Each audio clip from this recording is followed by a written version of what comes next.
Жалпы глобуста өзіміздің данныйымызды қалай толтырамыз. Сол бойынша айтып кетейін. Глобус деген приложение кіреміз.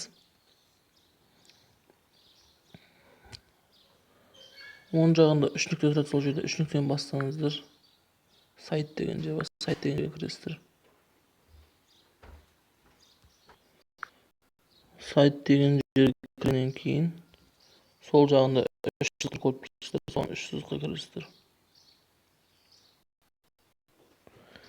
Кіргеннен кейін жазылып тұр, ваши данные деп жазылып тұр.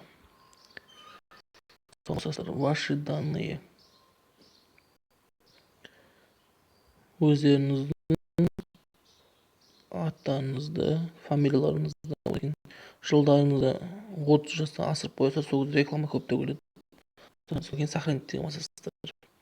Одан кейін жерден нөмірін жазасыздар өзіңіздің. Сохранить етіп шыққаннан кейін барып сізде реклама келе бастайды. Жалпы осылай ваши данные деген толтырып шығамыз.